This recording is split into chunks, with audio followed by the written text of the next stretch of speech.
राधा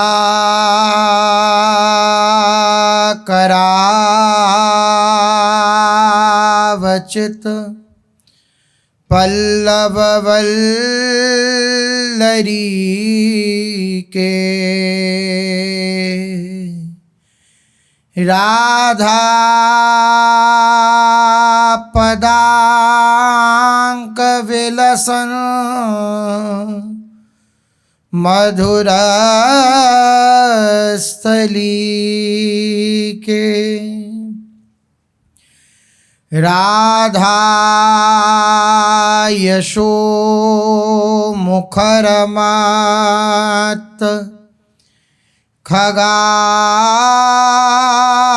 खगावली के राधा विहार विपिने रमता मनो में प्रेमानंदोत्पुलकित गात्रौ विद्युद्धाराधर समकान्ति श्री राधा कृष्णौ मनसि दधानं वन्देऽहं श्रीहितहरिवंशं वन्देऽहं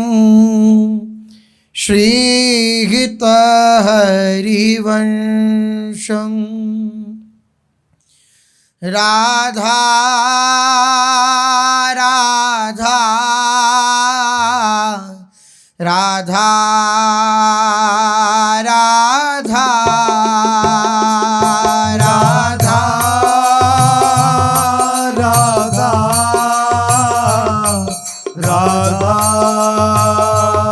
राधा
राधा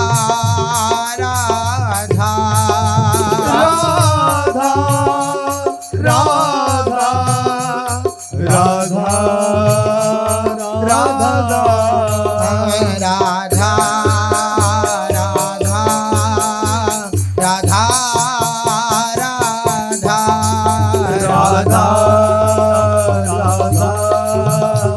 राधा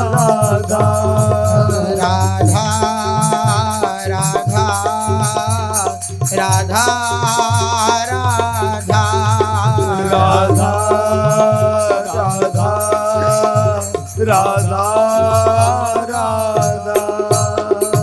श्री राधा वल्लभ लाल की, महाप्रभु श्री तरिवंश चंद्रजू महाराज की, श्री सद्गुरुदेव भगवान की।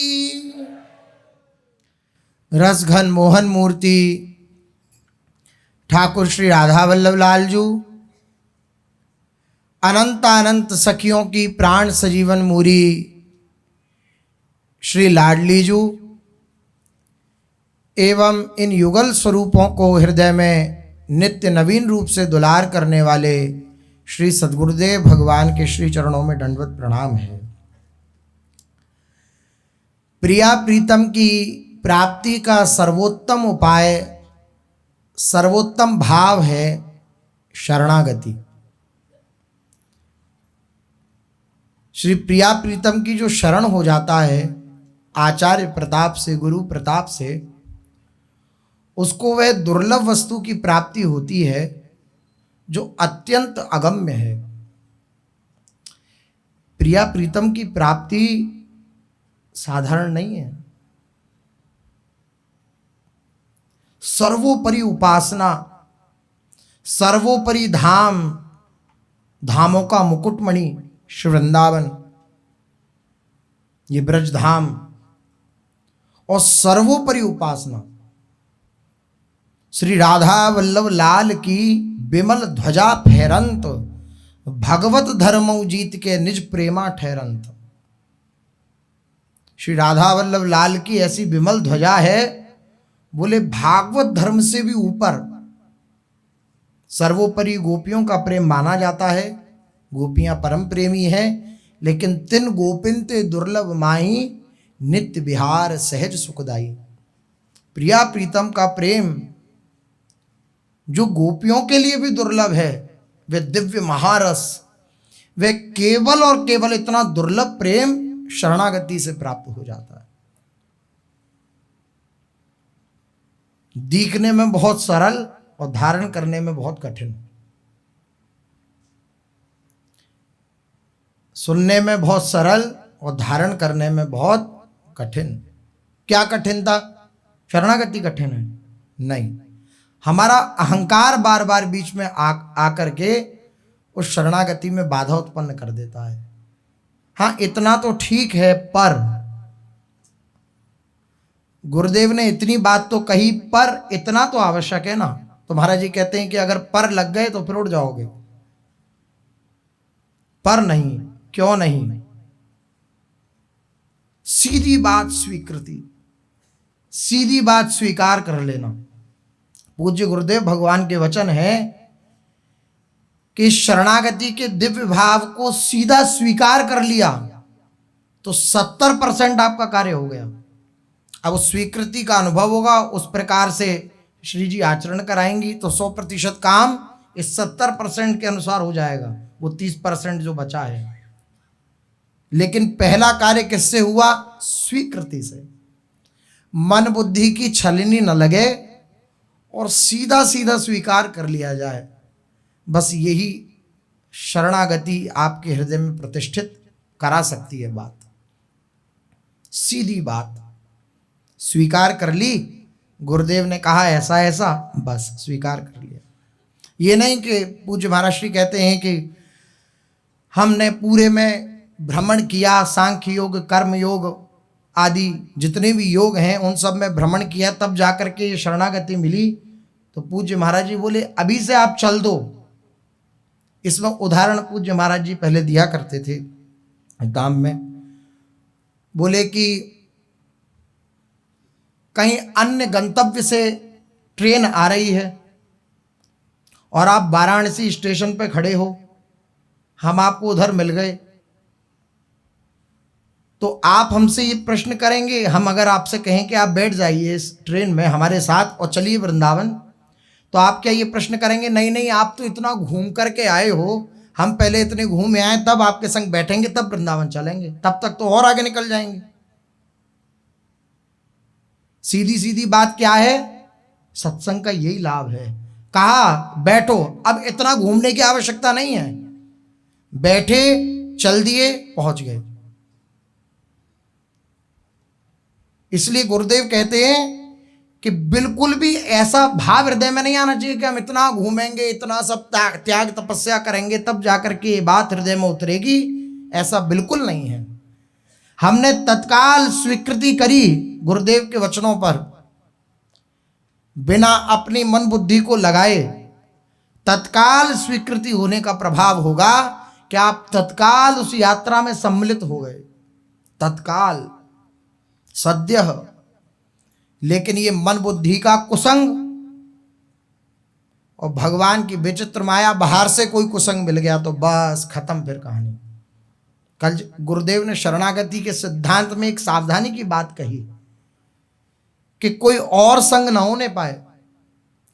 अगर आपने और संग कर लिया तो ये बात हृदय में नहीं बैठेगी, क्योंकि कोई स्थिर बुद्धि वाले तो अपने हैं नहीं, कोई निष्ठावान तो अपने हैं नहीं कि एक निष्ठा को स्वीकार कर लिया तो आजन्म उस निष्ठा का निर्वाह अपन कर सकें, ऐसे तो है नहीं। इसलिए कुसंग से बचना परम आवश्यक है, क्योंकि अगर कुसंग हो गया, हमारी भावना में ठेस पहुंच गई। अनेक महापुरुष हैं, अनेक महापुरुषों के अपने अपने भाव हैं, उन भावों से जो प्रभु प्रियालाल की प्राप्ति करते हैं सब सत्य हैं। लेकिन हमारे गुरुदेव ने हमें क्या दिया? हम दूसरे के भाव से अपने गुरुदेव के भावों को अगर मिलान करेंगे तो दोनों तरीके से अपराध बनने के चांस हैं। इधर गुरुदेव की बात अगर मन में कटिंग हुई तो यहां तो महाअपराध बना ही, मान लो उस वैष्णव की बात की भी कटिंग हुई तो उधर भी अपराध बना। नहीं, किसी का संग नहीं, किसी से वार्ता नहीं। प्रेम में गोष्ठी कहा, सिद्धांत विचार में ध्रुवदास जी ने कहा है, प्रेम में गोष्ठी कहा, प्रेम में कोई संग नहीं।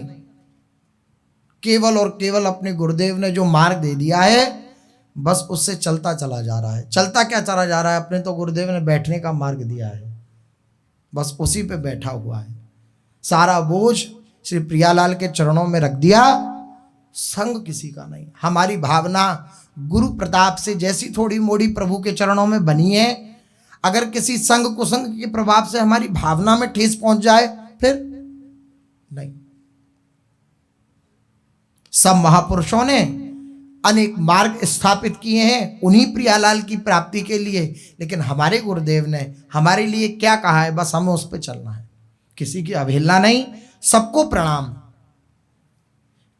अपनी बात कह करके किसी की बात को दबाना भी नहीं, लेकिन अब हमारी बात, हमारे गुरुदेव की बात वह हमारे लिए है, हम उसे स्वीकार करें और जहां स्वीकार करें बस उस पर चल दें।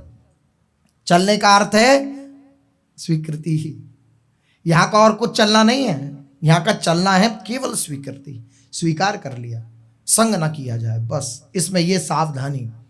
क्योंकि बहुत बड़ी बड़ी ऊंचाइयों को प्राप्त करने के बाद भी संग के कारण उपासक भटक जाता है और अपने मार्ग को अविश्वास हो जाता है।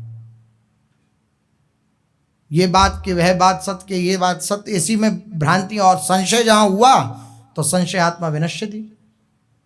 तो हम ना इतने निष्ठावान हैं कि अपनी बात दूसरे के अंदर प्रतिष्ठित कर सकते हैं, इसलिए दूसरे से अलग रहें। हमारे अंदर इतनी भी सामर्थ्य नहीं है।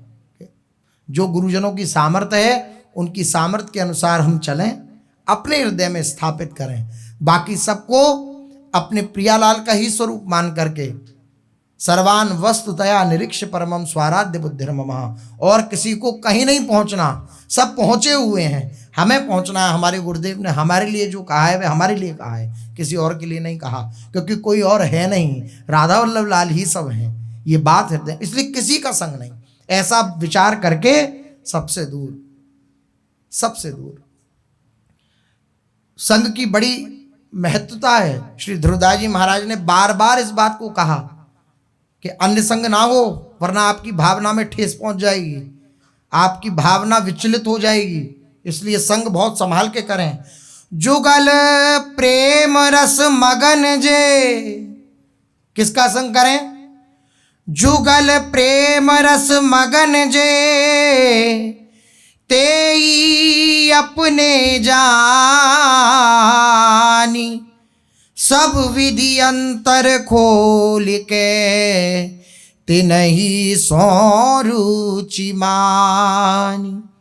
नव दंपति श्री श्यामा श्याम के अनुराग रस से रंजित जिनके हृदय हैं, ऐसे रसिक ही अपने आत्मीय हैं, वही अपने हैं। अपनी बात, अपने हृदय की बात अपने इष्ट मिले और मन मिले, मिले भजन रस रीति, तहां निशंक है मिलिए 300 की जय प्रीति। अपना इष्ट मिल रहा है, अपनी भावना मिल रही है। एक मार्ग में ही अलग अलग चित्त के उपासक होते हैं। कोई साधन परायण है, कोई आश्रय परायण है, कोई सबको प्रियालाल की ही प्राप्ति होती है, लेकिन सबकी अपनी अपनी अलग भावनाएं होती हैं, स्वीकार करने की अलग अलग क्षमता होती है। इसलिए अपना मन भी मिले, उपासना तो मिलेगी, मन भी मिले। हम जिस भावना से चल रहे हैं उस भावना से। श्यामा श्याम के अनुराग रस से रंजित जिनके हृदय हैं, ऐसे ही रसिक अपने आत्मीय हैं, अपने हैं। अतएव सब प्रकार के भेदभावों को मिटा करके उनसे अपनत्व मानना चाहिए, उन्हीं को अपना मानना चाहिए। सब मेरे हैं, सब मेरे प्रभु के हैं, लेकिन मेरा संग किनके साथ होगा? ऐसे मेरे अपने केवल प्रियालाल के उपासक जन हैं। प्रियालाल में जिनका मन रमा हुआ है, रंगा हुआ है, वही मेरे हैं। इहि रस परस्यो नाही जिन, तू जिनि परसे ताही, ता सोना तो नाही कछु, यह रस रुचे न जाई। जिनका इस रस भजन से कोई संबंध नहीं है और जिनकी इस उपासना के प्रति रुचि भी नहीं है, वे रसिक भक्तों के स्पर्श योग्य नहीं है, अर्थात उनका संग नहीं करना चाहिए। जिनकी उपासना नहीं है, जिनका प्रियालाल में प्रेम नहीं है, भगवान उनको जैसा चला रहे हैं वैसा चलाएं, लेकिन हमें उनका संग नहीं करना चाहिए। क्योंकि अगर उनका संग करके उनकी बात का आदर किया तो अपना मार्ग राई के सम चलत ही होत और की ओर। क्योंकि अपना मार्ग कोई साधन भजन और इस सब का नहीं है, अपना मार्ग तो संबंध का है। और संबंध की जो डोरी होती है बड़ी झीनी होती है, बहुत झीनी होती है। यद्यपि अटूट संबंध है, कभी टूटता नहीं, लेकिन भावना बदल गई, बिगड़ गई, फिर किसी के संग के प्रभाव से ऐसा रंग न चढ़ जाए कि हमारी भावना में ठेस। बार बार बार बार इस बात को गुरु प्रताप से, गुरु चरण प्रताप से अनंत जन्मों के बाद ये भावना उदय हुई कि प्रियालाल की प्राप्ति करनी है, उनके चरणों का सानिध्य प्राप्त करना है। और इस लक्ष्य में अगर बाधा उत्पन्न हो गई तो फिर क्या रहा जीवन में? इसलिए बिल्कुल नहीं। जिनके देखे पुलक तन रोमांचित हुए जाहि, सुनत मधुर तिनके बचन नैन भरे जल हाहि। जिन रसिक भक्तों के दर्शन मात्र से तन मन प्राण श्री प्रियालाल के लिए हमारे तन मन प्राण आकुलित हो उठे, व्याकुल हो उठे। बार बार हृदय में ये आने लगे कि कब श्री प्रियालाल के श्री चरणों को निरखूंगा, कब युगल के श्री चरणों को अपने हस्त कमल में लेकर के उनको निहारूंगा। ये बात हमारे हृदय में बनी रहे। जिन रसिकों के संग से, उन्हीं का संग करना है। प्रियालाल की चर्चा सुनी, उनकी चर्चा में अश्रु प्रवाह कर रहे हैं, उनसे प्रेम और प्रगाढ़ होता जा रहा है, उन रसिकों का संग करना है। जिनको सहज स्वभाव पर्यो जुगल रंग की बात, निस दिन बीते भजन में और न कछु सुहात। ऐसे भक्तन के मिले ही अरुणैन से रात, मन दैनी के समुझ के सुनिए तिन की बात। युगल श्री श्यामा श्याम के प्रेम की वार्ता ही जिनका सहज स्वभाव बन गया है, स्वभाव बन गया है। कोई उन्हें क्लेश अनुभव नहीं होता प्रियालाल की बात वार्ता करने से, कोई मन उछाट नहीं होता, स्वभाव बन गया है उनका। जैसे हमारा सहज स्वभाव है विषयों के प्रति, सहज में उनका चिंतन होता है, ऐसी महापुरुषों का सहज स्वभाव प्रियालाल बन गया। यह जो पर्यो मोह सहज स्वभाव श्री हरिवंश नाम रसचाव नाव सुदृढ़ भवतरण को। जी सेवक जी कह रहे हैं मेरा सहज स्वभाव बन गया है श्री हरिवंश श्री हरिवंश श्री हरिवंश कहना।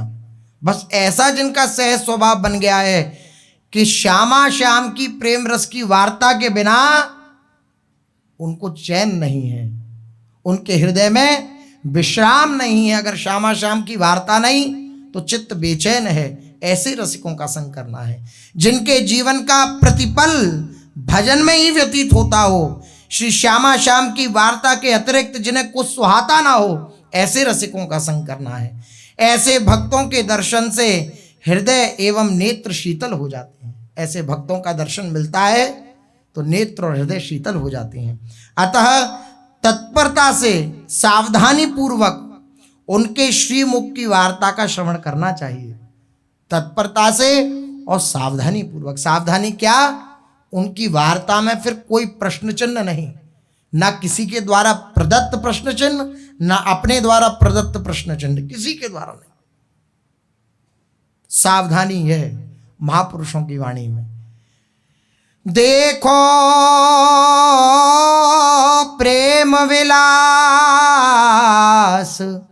वृंदावन घन कुंज में, जिनके यह उपास ऐसो संग जो कीजिए। ऐसे महापुरुषों का अगर संग किया, जिनकी उपासना श्री प्रियालाल हैं, जिनके सर्वस्व श्री प्रियालाल हैं, जिनके सब कुछ प्रियालाल हैं, ऐसे महापुरुषों का संग किया तो उसका प्रभाव क्या होगा? बोले देखो प्रेम विलास वृंदावन घन कुंज में। कुसंग से बचे रहे, अपनी भावना में किसी और की भावना का सम्मिश्रण नहीं हुआ, तो उसका परिणाम यह होगा कि श्री युगल सरकार की सन्निधि हमें प्राप्त हो जाएगी, उनके वचनों के प्रभाव से, रसिकों के वचनों के प्रभाव से। इसलिए संग बहुत सावधानी से। शरणागति सर्वोपरि बात है, सर्वोपरि बात है, लेकिन बस इसमें कुसंग से, संग से हर प्रकार से बचे रहें। हमारी भावना में कोई सम्मिश्रण ना होने पाए, कुछ मिलावट ना होने पाए। हमारी भावना जैसी गुरुदेव चाहते हैं वैसी ही भावना हमारी प्रियालाल के चरणों में समर्पित हो जाए। बस ये सावधानी, कोई संग नहीं, कोई कुसंग नहीं। एकांत में अपने गुरुदेव के द्वारा प्रदत्त जो दिव्य उपासना पद्धति दी गई है, बस उसी में लगे हुए हैं और उनकी कृपा की बाट जो रहे हैं। ये आशा हृदय में लगाए हुए हैं कि एक ना एक दिन वो प्रेम दरीची जो कबहू सहज कृपा खुल जाए। और कोई साधन तो है नहीं, केवल उनकी कृपा की बाट जो रहे हैं कि उनके द्वार पर पड़े हैं, पता नहीं कब कृपा का द्वार खुल जाए और अंदर प्रवेश हो जाए। बस इस आशा से, बस यही पद्धति है। अपनी उपासना पद्धति केवल इतनी है, केवल उनकी कृपा की बाट जोना, उनकी शरण में रहना, आनंदित रहना, प्रसन्न रहना। चलते हैं देववन में, जहाँ श्रीहित महाप्रभु बड़ी सुंदर सुंदर दिव्य दिव्य लीलाएं अपने बाल सखाओं के साथ खेल रहे हैं। श्री व्यास मिश्र जी, श्री तारा रानी जी बड़े आनंदित हैं। सुंदर रज से निर्मित श्री विग्रह प्रकट किए महाप्रभु ने, बनाए और उनकी उपासना करते हैं। राधा मोहन जी से अत्यंत प्रेम है, प्रार्थना करते हैं पिताजी से कि हमें सेवा का अवसर प्रदान कीजिए। तो पिताजी कहते हैं अभी थोड़े बड़े हो जाओ फिर करना सेवा। तो आपका इतना हृदय श्री प्रियालाल की सेवा के लिए उत्सुक है कि अपने प्रियालाल स्थापित करके और अपने सखाओं के साथ वही खेल खेलते हैं। कभी उनको झूला झुला रहे हैं, कभी उनको वन विहार करा रहे हैं, कभी उनका श्रृंगार कर रहे हैं, भोग पवा रहे हैं। जैसा जैसा व्यास मिश्र जी करते हैं उसका दर्शन श्री हितलालन जी करते हैं, हित महाप्रभु, और वैसा वैसा खेल बाहर आकर के सखाओं के साथ एक बगीचा है उसमें खेलते हैं। ऐसा दिव्य आनंद हो रहा है। एक दिन बड़ी आश्चर्यमयी घटना घटी। आधी रात में श्री हित महाप्रभु उठे और बोले कि हमें चरणामृत चाहिए। नित्य सखी हैं श्री जी की। तो श्री व्यास मिश्र जी के विशाल भवन के प्रांगण में बने भव्य मंदिर में कुल परंपरागत सेवित ठाकुर श्री राधा मोहन जी विराजमान हैं। अनेकों दास दासियों के होने पर भी श्री व्यास जी बड़े लाड़ चाव से श्री ठाकुर जी की मंगला से शयन पर्यंत संपूर्ण सेवा स्वयं अपने हाथों से करते हैं। अपने ठाकुर की सेवा अपने हाथों से होनी चाहिए और अपनी भावना से करेंगे। हमारी भावना हमारे प्रियालाल के प्रति कैसी है, हम अपनी भावना से करेंगे। हमारे गुरुदेव ने प्रियालाल हमें दिए हैं, नाम सेवा दी है, तो वो हमारी भावना को पुष्ट करने के लिए, तो ये नहीं कि हम किसी और से करा रहे हैं। अपनी सेवा जो हमें मिली है गुरु प्रदत्त, अपने हाथों से कर। व्यास मिश्र जी अनेक दास दासियां हैं, लेकिन ठाकुर सेवा अपने हाथों से ही करते हैं। ऐसा ही महाभागवत श्री अम्बरीश जी के विषय में आता है। राजा हैं, सम्राट हैं, लेकिन ठाकुर सेवा अपने हाथों से करते हैं। मंदिर की झाड़ी बुहारी करना, मंदिर को प्रक्षालन करना, मंदिर की जितनी भी सेवाएं हैं वह सब अपने हाथों से करते हैं अम्बरीश जी महाराज। ऐसी व्यास मिश्र जी भी अनेक दास दासियां हैं, लेकिन ठाकुर जी की सेवा, श्री राधा मोहन जी की सेवा किसी को नहीं। कौन पता नहीं किस भाव से कैसे कोई प्रमाद कर दे। हमारे प्रियालाल को कोई भावना ही तो है सब कुछ। भावोत्सवेन भजताम रस काम धेनु, भावना की उपासना है, तो इसलिए किसी को भी नहीं। हमारी भावना हमारे गुरुदेव के द्वारा प्रदत्त है, हम अपनी भावना का किसी को नहीं सेवा का सहयोग ले सकते हैं, लेकिन श्रीअंग की सेवा अपने ही हाथों से गुरुदेव ने हमें प्रदान करी है। ऐसी अपने ही हाथों से व्यास मिश्र जी श्री राधा मोहन जी की सेवा करते। एक दिन बाल स्वरूप श्री हरिवंश चंद्र जी को गोद में लेकर माता तारा रानी श्री राधा मोहन जी के श्रृंगार दर्शन के लिए आई। श्री युगल सरकार की अनुपम श्रृंगार शोभा का अवलोकन करके श्री हिज्जू महाराज अत्यंत भाव विभोर हो गए, क्योंकि बाल्यावस्था से ही आपकी अनन्य निष्ठा श्री श्यामा श्याम के श्री चरणों में थी। श्री व्यास मिश्र जी ने अपने लाडले पुत्र को श्री प्रिया प्रीतम का चरणामृत एवं श्रृंगार भोग प्रसाद दिया। आपने बड़े आदर के साथ श्री चरणामृत का पान किया एवं अपने नेत्रों से लगाकर उसे मस्तक पर धारण किया। ये पद्धति है चरणामृत लेने की। बड़े आदर के साथ श्री चरणामृत का पान किया, अपने नेत्रों से लगाकर मस्तक पर धारण किया। कोई एक आध बूंद रह जाए मान लो पान में, तो नेत्रों से लगाई और फिर अपने मस्तक पर लगाई, कोई भी बूंद गिरने ना पाए, ये सावधानी। इसलिए गुरुदेव भगवान चरणामृत लेने की जो पद्धति बतलाते हैं, वे कहते हैं नीचे कपड़ा हाथ के नीचे और फिर ऐसे कि एक बूंद भी प्रियालाल के चरणों से निसृत ये दिव्य चरणामृत है, एक बूंद भी जमीन पर ना गिरने पाए, अपराध बन जाएगा। इसलिए हाथों पर कपड़ा और फिर उसके ऊपर हाथ, फिर उस पर चरणामृत। और ये भावना अगर और उस समय आ जाए जिस समय चरणामृत लें कि ये जल हमारे प्रियालाल के श्री चरणों को छू करके आया है, उनकी दिव्य केसर आदि चंदन आदि की सुगंध इसमें लिप्त है, ये भावना के साथ चरणामृत लिया जाए तो क्या ही कहना। चरणामृत की अनंत महिमा है। तो चरणामृत का पान करते हैं, अपने नेत्रों से लगाते हैं और फिर अपने मस्तक पर धारण करते हैं। तदंतर प्रसाद पाते हैं श्री हरिवंश चंद्र जी। एक समय श्री हित प्रभु सोए माता पास, अद्भुत कौतुक जो कियो कहियत ताही प्रकाश। बहर राति पिछली रही हित जी कहो उठी माए, हमको भूख लगी बहुत देहु प्रसाद मंगाए। चरणों दिक पहले हमई माजी तुम ही देहु, पाछे महाप्रसाद को पावेंगे सुन लेहु।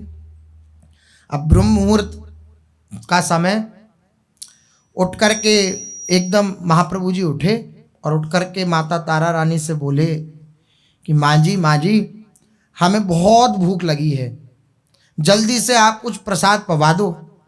लेकिन उससे पहले आपको पता है मैं श्री ठाकुर जी का, राधा मोहन जी का चरणामृत ग्रहण करता हूँ, पहले मुझे चरणामृत चाहिए तब मैं महाप्रसाद पाऊंगा। चरणामृत की ऐसी निष्ठा महापुरुषों में देखी गई, सबसे पहले उठते ही चरणामृत मुख में। ये तो महाप्रभु भी ऐसी बात कह रहे हैं कि हम महाप्रसाद तब पाएंगे जब चरणामृत मुख में होगा, आप पहले चरणामृत दीजिए। अब अपने पुत्र की ये बात सुन करके व्यास मिश्र जी, तारा रानी जी अपने लाडले को समझाते हुए बोली, अरे लालन बेटा, इस समय तो राधा मोहन जी शयन करे हुए हैं, इस समय आपको चरणामृत कैसे मिलेगा? कुछ देर बाद हम उनको उठाएंगे, उनकी मंगला करेंगे, उनको स्नान कराएंगे, उसके बाद आपको चरणामृत प्रदान करेंगे, तब आप चरणामृत पान कर लीजिएगा। माता पिता के द्वारा अनेक प्रकार से समझाने पर भी हिज्जू महाराज अपने हट पर ज्यों की त्यों अडिग बने रहे। नहीं नहीं, मुझे तो अभी चरणामृत प्रसाद चाहिए, मुझे तो अभी चरणामृत प्रसाद चाहिए। बालवत चेष्टाएं बाल लीला से आनंदित कर रहे हैं माता पिता को। रोदन करने लगे महाप्रभु, मुझे तो अभी चरणामृत चाहिए, मुझे तो अभी महाप्रसाद चाहिए। व्यास वचन सुनि लाल के, कयो आनि के दे हूँ, जल और महाप्रसाद को लाई कयो झूले हूँ। तब व्यास मिश्र जी ने इशारा किया तारा रानी की तरफ, आप शांत रहो, मैं करता हूँ कुछ। तो व्यास मिश्र जी ने इनको बहलाने के लिए क्या किया कि थोड़े से जल में चंदन मिला लिया, थोड़ा सा इत्र मिला लिया कि सुगंधी आवे, और कल्पित चरणामृत, चरणामृत नहीं कल्पित चरणामृत वह ला करके और दे दिया महाप्रभु। लो लो, आप हट कर रहे थे ना, लो चरणामृत मिल गया है, लो आप पान करो, आप रो नहीं, आप पान करो। जैसे ही दर्शन करे चरणामृत, जो कल्पित चरणामृत था उसके, तो महाप्रभु जी बोले, पिताजी ये चरणामृत प्रसाद नहीं है। व्यास मिश्र जी आश्चर्यचकित कि हमने तो पूरा स्वरूप चरणामृत का वैसा ही बनाया जैसा रोज प्रक्षालन करने पर होता था, स्नान कराने के बाद होता था, हमने तो वैसा पूरा स्वरूप बनाया, लेकिन ये तो पिताजी ये चरणामृत प्रसाद नहीं है, क्योंकि श्री प्रिया प्रीतम के चरणोदक में एक अलौकिक सुगंध होती है, वह सुगंध इसमें नहीं आ रही है। जैसी अलौकिक सुगंध प्रियालाल के चरणामृत में होती है, वैसी अलौकिक सुगंध इसमें नहीं है, ये तो साधारण जल है। अब तो आश्चर्यचकित हो गए दोनों, बोले अरे व्यास मिश्र जी और माता तारा रानी जी, यद्यपि बहुत कहा लाला ये चरणामृत प्रसाद ही है, हम अभी मंदिर से लाए हैं, तुमने देखा ना हम अंदर गए थे। बोले नहीं नहीं नहीं, आपकी बात पर हम विश्वास नहीं कर रहे हैं हम। अरे हमें वैसी सुगंध ही नहीं आ रही है इसमें, प्रियालाल के जैसे श्रीअंग की सुगंध आती थी चरणामृत में। तो फुसलाए हित जी बहुत, मानी एक न बात, बहुत प्रकार से फुसलाया व्यास मिश्र जी ने, बेटा मान जाओ, सुबह सुबह क्यों राधा मोहन जी को स्नान कराने पर आप अडिग हो गए हो, अभी तो मंगला भी नहीं हुई, ना भोग पधराया गया। लई हो चरणों दक अबे और सुनो नहीं मात, और कुछ नहीं सुनूंगा माता जी में, मुझे तो चरणामृत अभी चाहिए चाहिए चाहिए तो चाहिए।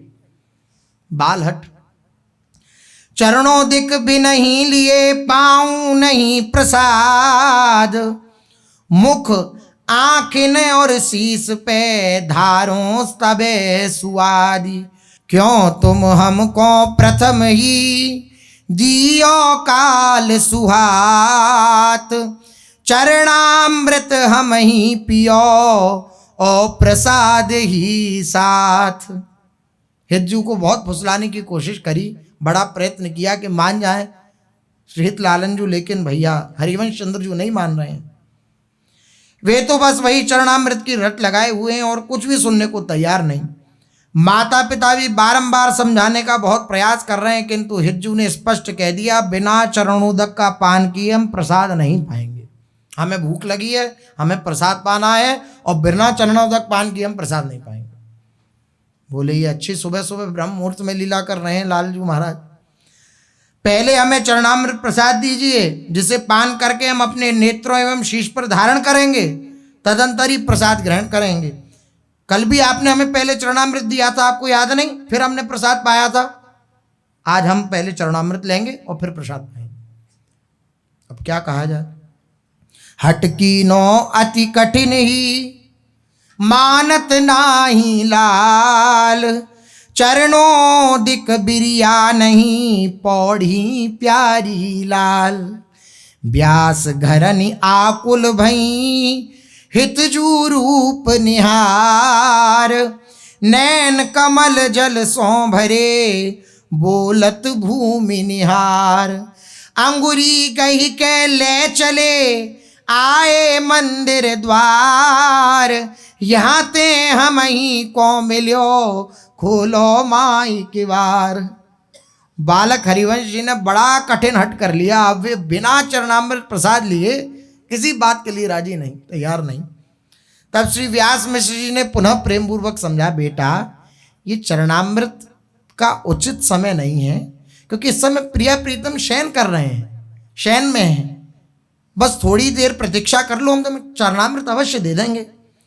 पिताजी की बात सुनकर श्री हिज्जू के नेत्रों में अश्रु भरे आए। अब पता नहीं किस भावना में तल्लीन है महाप्रभु। आंखों में आंसू भरे आए, नीचे मुख कर लिया और बार बार यही बात दोहराए, मुझे चरणामृत चाहिए, मुझे प्रसाद पाना है, मुझे चरणामृत चाहिए। अपने दुलाले लाल की ये दशा देख करके तारा रानी बड़ी आकुल हो गई। माँ है ना, और ऐसा पुत्र, और उनके बड़े बड़े नेत्रों में इतने बड़े बड़े आंसू। माँ का हृदय कपकपा उठा। तारा रानी बोली, हरिवंश ऐसे ना करो, मान लो बात।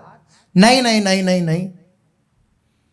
तो व्यास मिश्र जी से तारा रानी बोली, मुझ पे हरिवंश की ये स्थिति नहीं देखी जा रही, आप कुछ उपाय करिए। हरिवंश की ये दशा हमसे देखी नहीं जा रही। जब ये अपने हट को नहीं छोड़ रहे हैं तो आप चलिए, इसी समय मंदिर चलिए और राधा मोहन जी का चरणामृत उतार कर इसे पान कराइए। अंत तो गत्वा बालक हरिवंश माता पिता की उंगली पकड़कर मंदिर की ओर चले। जैसे ही मंदिर के द्वार पर पहुंचे तो उत्साहित होकर बोले, हाँ यहीं मिला था मुझे कल चरणामृत और प्रसाद, यहीं मिला था, यहीं मिला था, यहीं है मंदिर के पट खोलो, कल यहीं चरणामृत प्रसाद मिला था मुझे, यहीं थे हम ही को मिलो खोलो माय के वार, यहीं से मुझे मिला था चरणामृत प्रसाद। तो कयो व्यास जी सुनो हित, सोए हैं प्रभु चैन, समो जगावन को नहीं निश्चय मानो बैन। समो यही है व्यास जी चरणोदक की प्यास, बैठे दो सुख सेज पे करत परस्पर हास। ये रहस्य था। श्री व्यास जी और श्री तारा रानी जी मंदिर के द्वार पर गए, बार बार फिर अंतिम चेष्टा करी श्री व्यास मिश्र जी के, लाला हम फिर कहते हैं इस समय राधा मोहन जी सुखपूर्वक सोए हुए हैं, जगाने का उचित समय नहीं है, मंगल बिरिया नहीं है, आप हमारी बात मान लो, ऐसा ना करो। पिताजी की बात सुनकर प्रत्युत्तर में श्री हिज्जू महाराज बोले, अरे पिताजी यही ठीक समय है चरणों तक पान करने का, ये सोए नहीं है, परस्पर वार्तालाप कर रहे हैं हंस हंस के। जैसे ही सुना व्यास मिश्र जी ने आश्चर्यचकित हो गए कि हैं, जब भी तुम इतना हट कर रहे थे, देखो आचार्य चरण हैं, ऐसे आधिकारिक चेष्टा थोड़ी करेंगे कि भाई बाल हट के कारण रात्रि में चरणोदक पान करने की। उन्हें पता है कि क्या हो रहा है प्रियालाल की दिव्य लीला में, उसका दर्शन कराने के लिए ये लीला कर रहे हैं, वे अन्य जनों को दर्शन कराने के लिए। पिताजी पिताजी आप द्वार तो खोलिए, यही उचित समय है चरणामृत का। प्रियालाल परस्पर हास विनोद कर रहे हैं, इस समय शयन नहीं कर रहे हैं, अपितु वे तो सुखपूर्वक शैया पर विराजमान हुए हैं और हास प्रयास कर रहे हैं, और हमें चरणोदक की बड़ी प्यास लगी है, आप चरणोदक पान। बालक हरिवंश चंद्रजू के कोमल वचनों को सुनकर व्यास मिश्र एवं तारा रानी जी के हृदय में बड़ा उल्लास प्रकट हो रहा है। वे परस्पर वार्ता करते हुए कह रहे हैं कि आज पता नहीं इस बालक ने न जाने क्या हट पकड़ लिया है, ऐसा हट इससे पहले हमने कभी नहीं देखा। ऐसा कहते कहते द्वार खोल, कहत कहावत निशि गई, पह पीरी चहु ओर, खुले कपाट जू आप ते, बैठे जुगल किशोर। इसी वार्ता में अरुणोदय हो आया, पह पीरी हो गई। इसी वार्ता में, इसी हट में व्यास मिश्र जी फिर भी दरवाजा नहीं खोल रहे हैं। इतने में क्या हुआ, श्री राधा मोहन जी के कपाट स्वतः खुल गए और सबने दर्शन किए कि जुगल किशोर शैया पर विराजमान होकर के परस्पर हास परिहास कर रहे हैं। ऐसा दिव्य दर्शन सबको हो रहा है। जय जय श्री हित जी कहो, जय जय श्री महाराज, दर्शन दीने हेत सो बड़ी कृपा करियाज, दर्शन किए सेज पर पिय प्यारी मुस्काई, बाल गोपाल सहित सबे व्यास बारने जाए। व्यास मिश्र जी, तारा रानी द्वार अपने लाडले पुत्र को समझाते हुए, रात्रि व्यतीत हुई, अरुणोदय की बेला हुई, चमत्कार हुआ। सहसा मंदिर के कपाट स्वतः खुल गए, पर्दा हट गया और सामने शैया पर विराजे हुए जुगल किशोर मंद मंद मुस्कुराते हुए दर्शन देने लगे। श्री राधा मोहन जी की अद्भुत छवि के दर्शन करते ही श्री हिज्जू महाराज अत्यंत प्रमुदित होकर जोर जोर से जय जयकार करने लगे। प्रिया प्रीतम की जय हो, श्री राधा मोहन जी की जय हो, जय हो, जय हो, युगलवर की जय हो। जैसे ही द्वार खुले तो हिज्जू महाराज जय जयकार करने लगे। हे युगलवर, आपने अपनी इस प्रेममय झांकी के दर्शन देकर बड़ी कृपा करी। श्री व्यास मिश्र जी, श्री तारा रानी जी ने भी सेज पर प्रिय प्यारी के मंद मुस्कुराते हुए दर्शन किए। हिज्जू महाराज को तो हो ही रहे हैं और हिज्जू महाराज के प्रताप से श्री व्यास मिश्र और श्री तारा रानी जी को भी शैया पर विराजमान युगल के दर्शन हो रहे हैं। श्री हिज्जू के साथ माता तारा रानी और श्री व्यास मिश्र जी भी अपने आप को बलिहार करने लगे। चरणोदक मोदक धरे, कंचन भरी परात, महाप्रसाद गूजा धरे, खंड खंड ही खात, और कछुआ दिन विषय कियो नाही सिंगार, नर नारी सब नगर के अचरज भये निहार। एक आश्चर्य में घटना और घटी। श्री प्रियालाल के दर्शन तो सैया पर हो ही रहे हैं। सबने देखा श्री राधा मोहन जी के समक्ष चरणामृत प्रसाद विराजमान है, चरणामृत विराजमान है और एक स्वर्ण के पात्र में लड्डू गुजिया आदि जितने महाप्रसाद हैं, दिव्य महाप्रसाद विराजमान है सामने स्वर्ण की थाल में। श्री प्रियालाल ने उन्हें खंड खंड खाया है, सब ऐसे विराजमान है। माने कोई दर्शन करे तो उसे प्रतीत हो रहा है कि प्रियालाल ने इसे आरूगा है, प्रेम पूर्वक पाया है। ये अप्रत्याशित दृश्य देख करके श्री व्यास मिश्र जी तो अत्यंत आश्चर्यचकित हो गए कि अभी हमने ना तो प्रिया प्रीतम को शैया से उठाया, ना मंगला करी, फिर ये सब कैसे हुआ। फिर सोचने लगे कि हो ना हो यह सब हरिवंश चंद्रजू की कोई लीला है। श्री व्यास मिश्र जी ने अत्यंत हर्षित होते हुए तत्काल श्री हिज्जी महाराज को चरणामृत दिया। हिज्जी बोले लाओ लाओ बोरा चरणामृत हम पाएं, और तुरंत वे दिव्य भोग प्रसाद गुजिया आदि लेकर के और खूब रस से पाने लगे। ये दिव्य प्रसाद पिया पिए को, ऐसी भावना धारण करके और खूब हिज्जू महाराज हृदय को शीतल कर रही हैं। माता आप भी लो, आप भी लो, आप भी लो। तारा रानी व्यास मिश्र जी को प्रदान कर रहे हैं श्री प्रियालाल का उच्छिष्ट। बालक हरिवंश चरणामृत का पान करके एवं महाप्रसाद पाकर बड़े प्रसन्न हुए और इसमें स्वाद है ऐसा कहते हुए किलकारी मारते हुए राधा राधा कहने लगे। उस दिन श्री व्यास मिश्र जी ने श्री राधा मोहन जी का श्रृंगार नहीं किया, क्योंकि स्नान श्रृंगार भोग पर्यंत संपूर्ण सेवा लौकिक रूप से हो चुकी थी। स्नान आदि सब हो चुका था, जब तो चरणामृत विराजमान है, भोग आदि सब पधराए जा चुके थे, तो कोई श्रृंगार, सारे नगरवासियों को, देववन वासियों को उस शैया पर ही विराजमान प्रियालाल के दिव्य दर्शन हुए। उन्होंने उसी स्वरूप में शैया पर ही विराजमान श्री प्रिया प्रीतम का समस्त नगरवासियों को दर्शन कराया। सभी देववनवासी इस स्वरूप में श्री राधा मोहन जी का दर्शन करके बड़े विस्मृत हुए। श्री व्यास मिश्र जी ने सबको प्रेम पूर्वक चरणामृत प्रसाद एवं महाप्रसाद दिया तथा स्वयं भी पाया। सभी आनंद में भरकर पुलकित हो रहे हैं। प्रभु के श्री चरणामृत प्रसाद का अद्भुत प्रभाव है। यदि नित्य नियम से चरणामृत का पान किया जाए तो चाहे जितना बड़ा असाध्य रोग हो, श्री गुरुदेव भगवान के वचन है, नित्य नियम से त्रुटि ना हो, नियम में नित्य नियम से निष्ठापूर्वक रोज श्री प्रियालाल का, संत जनों आदियों का चरणामृत ग्रहण किया जाए, गुरुदेव का चरणामृत ग्रहण किया जाए, तो जितना भी बड़ा असाध्य रोग हो निश्चित उस व्याधि का हरण हो जाएगा, निश्चित। तो और जो कोई रोग आदि हो जाते हैं, जो उपचार उसका चल रहा है वह चल ही रहा है, लेकिन ये अटूट उपचार तो अपन कर ही सकते हैं रोज चरणामृत। अच्छा, भारी कोई रोग हो या ना हो, भव रोग तो है ही, संसार चक्र में तो पड़े ही हुए हैं। इस संसार चक्र से छुड़ाने का पूर्ण सामर्थ्य चरणामृत में है, पूर्ण सामर्थ्य। जो चरणामृत नित्य पान करता है उसको प्रियालाल के दर्शन जरूर होते हैं, निश्चित होते हैं। इसलिए इस भव व्याधि को मिटाने के लिए भी, सांसारिक आदि व्याधि को मिटाने के लिए भी चरणामृत रामबाण है, और भव व्याधि को मिटाने के लिए भी चरणामृत सर्वोपरि है। इसलिए विश्वास कीजिए, प्रभु के चरणामृत में अपार सामर्थ्य है।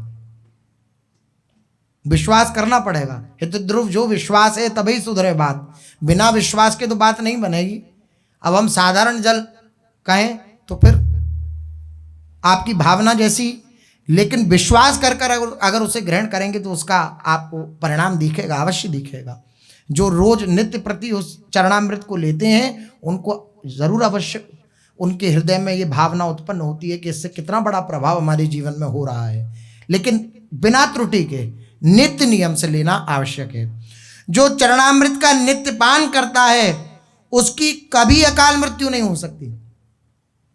अकाल मृत्यु यह अत्यंत कष्टदायी होती है। प्रेत आदि जो अत्यंत कष्टप्रद योनियां हैं वे प्राप्त होती हैं अकाल मृत्यु से, लेकिन जो नित्य चरणामृत का पान करता है उसकी अकाल मृत्यु नहीं। देखो कितना बड़ा लाभ है। और अपने तो वृंदावन वासी हैं, वृंदावन के आश्रित जन हैं, वृंदावन में आते ही हैं, तो अपने लिए तो बड़ा सुलभ है भगवत कृपा से। श्री बिहारी जी का, श्री राधा वल्लभ जी का चरणामृत हम एक पात्र में ले लें और उस पात्र में अगर थोड़ा भी रह गया तो उसमें और जल मिला लें तो चरणामृत वर्षों चलेगा। ऐसा गुरुदेव भगवान कहते हैं कि अगर थोड़ा भी एक दो बूंद भी रह गया है तो उसमें हम और मिला लें चरणामृत, तो वह भी चरणामृत ही माना जाएगा। उसे लेते रहें रोज। अकाल मृत्यु नहीं होती जो रोज चरणामृत ग्रहण करता है। और बड़ी विलक्षण बात कह रहे हैं, नरक कोई ऐसी नहीं है कि आप कुछ भी करो आप नरक नहीं जाओगे। अवश्यमेव भोक्तव्यम कृतम कर्म शुभाशमम। आपने अगर अपराध किया है, पाप किए हैं, तो आपको नरक जाना पड़ेगा। जय श्री हितरिवंश, नरक गर्ति दुर्भर यम द्वारे कटियत नख छीके। नरक की यंत्रणाएं जरूर भोगनी पड़ती हैं जो पापाचारी होता है, लेकिन चरणामृत का प्रभाव क्या है? चरणामृत का प्रभाव है जो नित्य प्रति नियम से चरणामृत ग्रहण करता है वह कभी नरक नहीं जा सकता। कभी नरक यम द्वारी नहीं देखना पड़ेगा, यमराज का मुख ही नहीं देखना पड़ेगा। जो नित्य नियम से, इतनी चरणामृत की महिमा है। निश्चित वह भवसागर से मुक्त हो जाता है और प्रभु के श्री चरणों के समीप पहुंच जाता है। चरणामृत, ये सब अत्यंत दुर्लभ बातें हैं। कहने में और सुनने में कुछ नहीं हुआ, लेकिन भगवत मार्ग का पथिक वही जानता है कि भगवत मार्ग पर चलने में कितना तप होता है, कितनी कठिनता आती हैं, लेकिन ऐसे सुलभ सुलभ बीच में, जैसे महाराज जी कहते ऑफर दे देते हैं प्रियालाल कि इन ऑफर से आप पहुंच सकते हो सीधे। बोले ये एक ऑफर है क्या? चरणामृत नित्य पान करो, नित्य पान करा जाएगा चरणामृत का तो आपको अकाल मृत्यु नहीं होगी, नरक नहीं जाना पड़ेगा, आपकी संसार चक्र से मुक्ति हो जाएगी और आपको प्रियालाल की नित्य सन्निधि प्राप्त हो जाएगी एक चरणामृत पान करने से। कितने कितने बड़े बड़े अपने पास महाबल हैं, अपना बल अपने अंदर हो या ना हो, इतने बड़े बल सुरक्षा कवच हमारे पास हैं, तो हमें किस बात की अब चिंता। एक चरणामृत में इतनी सामर्थ्य है कि अगर नित्य नियम पूर्वक लिया जाए तो प्रियालाल की सन्निधि प्राप्त हो जाएगी। इसलिए उपासक को चाहिए कि प्रसाद पाने से पूर्व प्रातः काल चरणोदक का अवश्य पान करे। गुरुजनों का यह नियम रहा है, वो अपने निज जनों से भी वह आदेश करते हैं कि चरणामृत जरूर लो, कुछ भी खाने पीने से पहले चरणामृत, गुरु चरणामृत, संत चरणामृत, इष्ट चरणामृत ये जरूर लेना चाहिए। ऐसा स्वयं आचार्य जन हमें शिक्षा देने के लिए आचरण करके दिखाते हैं। ऐसी चरणामृत की निष्ठा अनेकों महापुरुषों के जीवन में प्रत्यक्ष देखी गई है। अनेकों महापुरुषों के जीवन में चरणामृत की महिमा देखी गई है। श्री विठलनाथ जी महाराज वो चरणामृत की इतनी महिमा कह रहे हैं कि मुझे और कुछ नहीं चाहिए, मुझे बस नित्य प्रति चरणामृत पान करने को मिल जाए, यही बात मेरे लिए सर्वोपरि है। वे कह रहे हैं न मे भूयान मोक्षो, ये कोई कपोल कल्पित बातें नहीं होती हैं, या महापुरुष जन जो अपने हृदय की बात बतलाते हैं वह सुनने में साधारण भले ही लगे, लेकिन वो उनके हृदय का रहस्य होता है। इसलिए इन वार्ताओं को हल्के में नहीं लेना चाहिए। श्री विठलनाथ जी कह रहे हैं मुझे मोक्ष नहीं चाहिए, चरणामृत मिल जाए बस। न मे भूयान मोक्षो न पुनरमराधीश सदनम न योगो न ज्ञानम न विशस सखम दुख कंदनम स्वदुच्छिष्टम भोज्यम तव पद जलम। उनका उच्छिष्ट, उनका पद जल चरणामृत, स्वदुच्छिष्टम भोज्यम तव पद जलम पेयमपि तद्रजो मूर्ध्नि स्वा मिन्यनुभव नमस्तु प्रतिभवम। श्री स्वामिन्याष्टकम लिखा है श्री विठलनाथ जी ने, उसमें उन्होंने ये बात कही है। वे कह रहे हैं मुझे न तो मुक्ति की इच्छा है और न ही भगवान कृष्ण के दिव्य लोकों की इच्छा है। दिव्य लोकों की प्राप्ति की भी इच्छा नहीं है और मुक्ति की भी इच्छा नहीं है। मैं ना तो योग के फल की इच्छा रखता हूं, न ज्ञान की इच्छा रखता हूं, न ही इंद्रियों के क्षणभंगुर सुखों की इच्छा रखता हूं कि मेरी इंद्रियों को सुख मिले, यह भी इच्छा मैं नहीं रखता। तो क्या रखते हो आप इच्छा? तो वे स्वामिनी जी से कह रहे हैं हे स्वामिनी जी, हे राधे, मैं केवल आपके उच्छिष्टामृत और आपके चरणामृत की कामना करता हूं। बड़े बड़े महापुरुषों ने चरणामृत की महिमा को अंगीकार किया, इसलिए वो उसकी महिमा को अनुभव कर पाए। मुक्ति आदि भगवान श्री कृष्ण के जितने भी लोक लोकांतर हैं उनकी चाह नहीं है, इंद्रियों को सुख मिले इसकी चाह नहीं है। क्या चाह है? बस स्वामिनी जी के गोरे चरणारविंद का चरणामृत मिलता रहे, बस ये आशा है। चरणामृत की अत्यंत महिमा है। महापुरुषजनों ने कहा रसिक वर मोही कियो सनाथ, महाप्रसाद दरस चरणामृत, माथे दियो हाथ, रसिक वर मोही कियो सनाथ। श्री रूप सखी जी वे कह रहे हैं कि रसिक महापुरुषों ने मुझे सनाथ कर दिया। मैं अनाथ थी लेकिन मुझे सनाथ कर दिया। बोले आपको ऐसा क्या मिल गया? बोले श्री युगल सरकार के दर्शन प्रगट में मिल रहे हैं, उनका महाप्रसाद पाने को मिल रहा है और उनका चरणोदक मिल रहा है, चरणामृत मिल रहा है। महाप्रसाद, दरस और चरणामृत। महाप्रसाद पाने उच्छिष्टामृत उनका मिल रहा है, उनका दर्शन मिल रहा है, उनका चरणामृत मिल रहा है। मैं ये प्राप्त करके सनाथ हो गई। मेरा कोई नहीं था संसार में, लेकिन जब से मुझे इनका आश्रय ग्रहण हुआ तो मैं सनाथ हो गई। नेह भरे दंपति दर्शाए। अब इस महाप्रसाद का, चरणामृत का प्रभाव क्या हुआ? तो रूप सखी जी कह रही हैं, नेह भरे दंपति दर्शाए, शीतल हियो कर्यो,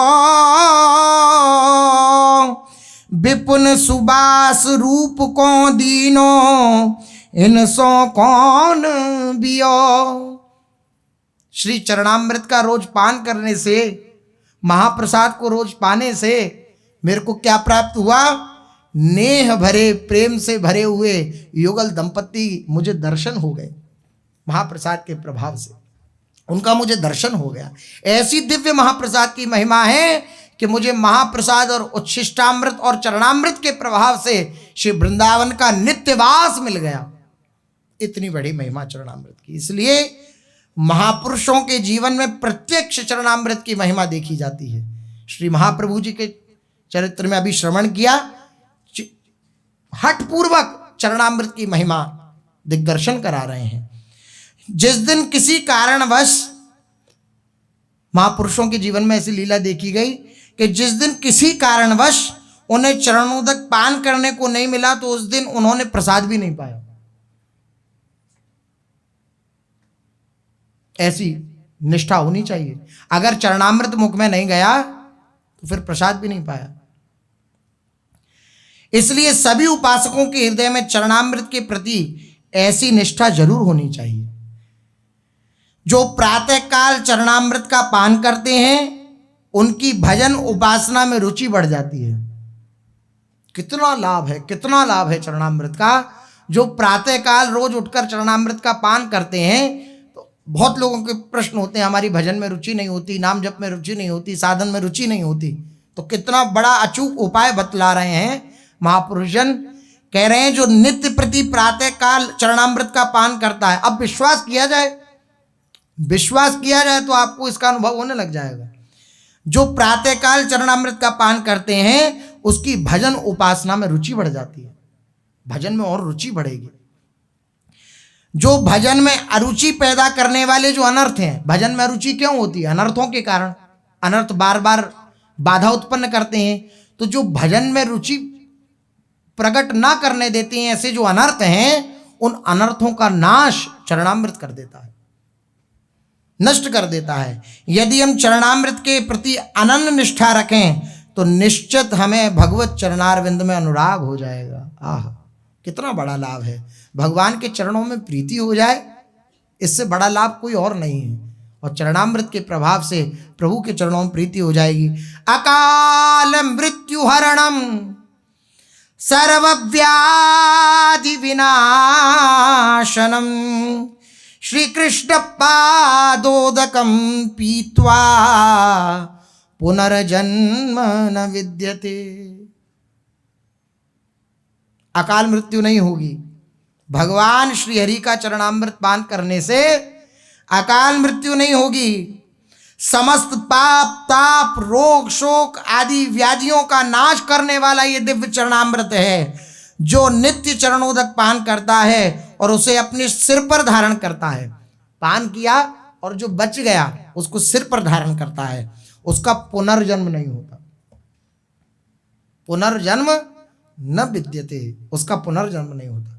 तो कितना सरल उपाय है, लेकिन निष्ठापूर्वक अगर इस उपाय को, इस साधन को अगर अपनाया जाए, साधन क्या, ये तो जीवन होना चाहिए, इसको अपनाया जाए रोज दिनचर्या में प्रातःकाल उठकर सबसे पहले चरणामृत, तो कितना बड़ा लाभ है, कितना बड़ा लाभ है।